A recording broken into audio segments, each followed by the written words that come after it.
શાંતાકારમ ભુજગશયનમ પદ્મનાભમ સુરેશમ વિશ્વાધારમ ગગનસદૃશમ મેઘવર્ણમ શુભંગમ લક્ષ્મીકાંતમ કમલનયનમ યોગી વિદ્યાનગમ્યમ વંદે વિષ્ણુ ભવભયહરમ સર્વલોકૈકનાથમ. બોલો લક્ષ્મીનારાયણ દેવની, શ્રી ગોપીનાથજી મહારાજની, શ્રી હરિકૃષ્ણ મહારાજની. સર્વાવતારી વિશ્વદેવ ભગવાન શ્રી સ્વામિનારાયણ ધોલેરા ધામમાં બિરાજમાન શ્રી મદન મોહનજી મહારાજના દ્વિશતાબ્દી મહોત્સવના ઉપક્રમે આજે આ બોટાદ ધામ ખાતે પરમ પૂજ્ય ધર્મ ધુરંધર 1008 આચાર્ય મહારાજશ્રીના આશીર્વાદથી ઉજવાઈ રહેલ સદગુરુ શ્રી ગોપાળાનંદ સ્વામી દ્વારા સ્થાપિત મહાપ્રતાપી એવા ચરણાવીનના શતામૃત મહોત્સવ પ્રસંગે આજે પ્રથમ દિવસ છે, પ્રથમ સત્ર છે. ત્યારે સભામાં ઉપસ્થિત જે આપ સર્વે ભક્તોને શ્રીમદ સત્સંગ જીવન ગ્રંથની કથાનો શ્રવણ કરાવવાના છે એવા આપણા સંપ્રદાયના મૂર્ધન્ય સંત સદગુરુ સ્વામી શ્રી નિત્યસ્વરૂપદાસજી સ્વામી, તેમજ સભામાં ઉપસ્થિત સદગુરુ શ્રી હરિવલ્લભદાસજી સ્વામી ઉપસ્થિત છે.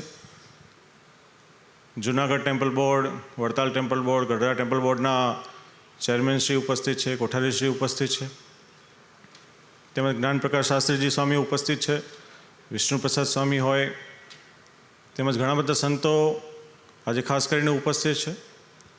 એમાં વિશેષ કરીને બોટાદ મંદિરમાં રહીને આપ સર્વે ભક્તો, ખાસ કરીને બોટાદના ભક્તોને સત્સંગ કરાવતા એવા શ્રીરંગ સ્વામી હોય, કોઠારી ગુણસાગર સ્વામી હોય, તેમજ સર્વે ધામોધામથી પધારેલા આદરણીય બ્રહ્મનિષ્ઠ સંતો, આખા સમગ્ર મહોત્સવના યજમાન એવા કળથિયા પરિવાર, આદિક ઉપસ્થિત સર્વે વાલા હરિભક્તોને અમારા ભાવથી જય સ્વામિનારાયણ.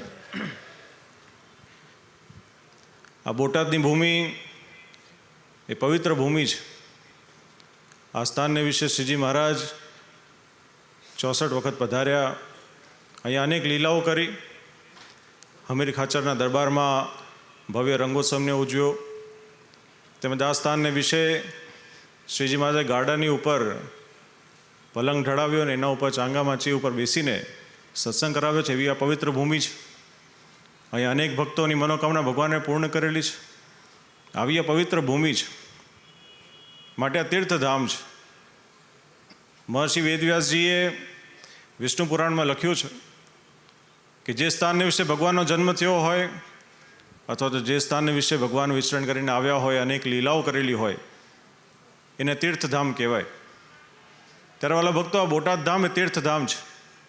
અહીંયા આગળ શ્રીજી મહારાજ 64 વખત પધારીને અહીંયા સત્સંગ કરેલો છે, હરિભક્તોનો ભાવ પૂર્ણ કરેલો છે, માટે આ તીર્થધામ છે. અને તીર્થધામ એ શા માટે હોય છે, એનો મહિમા શું હોય છે, તો મહર્ષિ વેદવ્યાસજી આગળ લખે છે કે તરંતી ભવબિંદ જનાહા એભિહિ ઇતિ તીર્થાની, કે જેના માધ્યમથી જીવ છે, મનુષ્ય છે, એ ભવસાગરને પાર કરીને ભગવાનના ધામને પામે છે, એને તીર્થધામ કહેવાય. ત્યારે વાલા ભક્તો, આ બોટાદ ધામ તીર્થધામ છે. અહીંયા આગળ આપણે ઉપસ્થિત છીએ, આપણા જીવનના સૌથી મોટા ભાગ્યની વાત છે. આજે અહીંયા ઉપસ્થિત થયા છીએ. એમાં વિશેષ કરીને આપણા સંપ્રદાયના મૂર્ધન્ય સંત સદગુરુ શ્રી ગોપાળાનંદ સ્વામી અહીંયા આગળ મહાપ્રતાપી એવા ચરણાવીરની સ્થાપના કરી છે, જેના 175 વર્ષ પૂર્ણ થાય છે. ગોપાળાનંદ સ્વામીમાં ઘણી સામર્થ્ય હતી. એ ગ્રહોની ગતિ બદલી શકે એવી એમનામાં સામર્થ્ય હતી. એ મૂંગાના મોઢે વેદ બોલાવી શકે એવી એમનામાં સામર્થ્ય હતી. આમ તો જોવા જઈએ, આપણા સંપ્રદાયમાં જે સ્થાન સદગુરુ શ્રી ગોપાળાનંદ સ્વામીએ સ્થાપ્યા છે, વિકાસ કરેલો છે, એનો ઘણો મહિમા છે. એ પછી કમિયાળામાં શ્રી કષ્ટભંજન દેવ દાદા હોય, સાળંગપુરમાં શ્રી કષ્ટભંજન દેવ દાદા હોય, જૂનાગઢમાં મહાપ્રતાપી એવી મહાપૂજાની એમને સ્થાપના કરી, તે જ પ્રમાણે આ બોટાદમાં મહાપ્રતાપી એવા ચરણાવીનની એમને સ્થાપના કરી. આ બધા સ્થાન આજની તારીખમાં જાગૃત છે. હમણાં જેમ માધવ સ્વામીએ વાત કરી પ્રવચનમાં કે આ ચરણાવીનના માધ્યમથી કેટલાય હરિભક્તોની મનોકામના પૂર્ણ થઈ છે. જેને સંતાનની પ્રાપ્તિ ના થતી હોય એને સંતાનની પ્રાપ્તિ આ ચરણાવીનના માધ્યમથી થઈ છે. આ ચરણાવીનના માધ્યમથી કેટલાય ભક્તોનું કલ્યાણ થયું છે, ભગવાનના ધામને પામ્યા છે. ત્યારે વાલા ભક્તો, આજે ખાસ કરીને આપ સર્વે ભક્તોને ભલામણ છે આમ તો ગઢડાના પહેલાં જ વચનામૃતમાં શ્રીજી મહારાજે વાત કરી કે પોતાના મનની અખંડ વૃત્તિ ભગવાનના ચરણને વિશે જે જોડીને રાખે છે તેનાથી મોટી પ્રાપ્તિ શાસ્ત્રમાં પણ નથી બતાવી.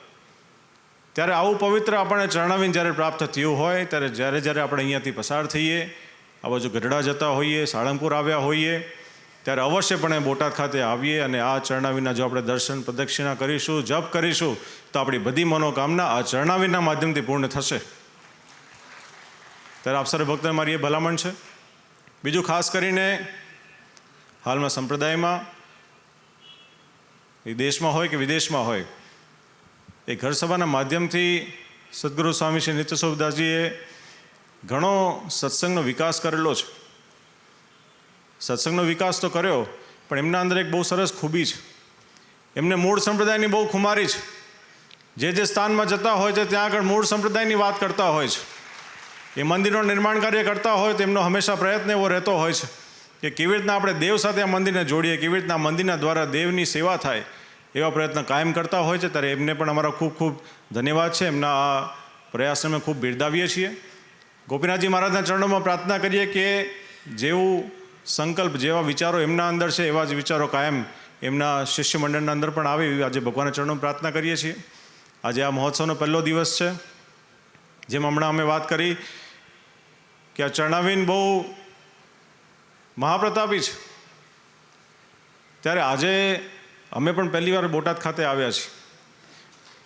અને આ બોટાદ ખાતે આવ્યા અમને આ ચરણાવીન છત્રીના આરતી કરવાનું સૌભાગ્ય અમને પ્રાપ્ત થયું, પ્રદક્ષિણા કરવાનું સૌભાગ્ય પ્રાપ્ત થયું, સ્પર્શ કરવાનું સૌભાગ્ય પ્રાપ્ત થયું. માટે અમે પોતાને બહુ ભાગશાળી માનીએ છીએ. બસ ભગવાનના ચરણોમાં પ્રાર્થના કરીએ કે કાયમ ભગવાનની કૃપા દ્રષ્ટિ આપણા બધાની ઉપર કાયમ વરસતી રહે. આવનારા દિવસોમાં પરમ પૂજ્ય ધર્મધુરના આચાર્ય મહારાજશ્રી પણ આ ઉત્સવમાં આવવાના છે, તેમજ ગાદીવાલા માતુશ્રી પણ આ ઉત્સવમાં આવવાના છે. ત્યારે બહેનો ભક્તો પણ ચોક્કસ એનો લાભ લેજો. ભગવાનના ચરણોમાં પ્રાર્થના કરીએ કે જેમને આ હવેલી બનાવી હોય, એમાં જેમને સેવા કરી હોય, આ સમગ્ર મુખ્ય યજમાન આખા ઉત્સવના કળથિયા પરિવાર હોય, જેમને નાનામાં નાની સેવા કરી હોય, તમામ યજમાનશ્રીઓની ઉપર ભગવાનની વિશેષ કૃપા વરસતી રહે. આપ સર્વે ભક્તોનું ભગવાન ખૂબ જ મંગળ વિસ્તારે, એ જ પ્રાર્થના સાથે અમારા ભાવથી જય સ્વામિનારાયણ.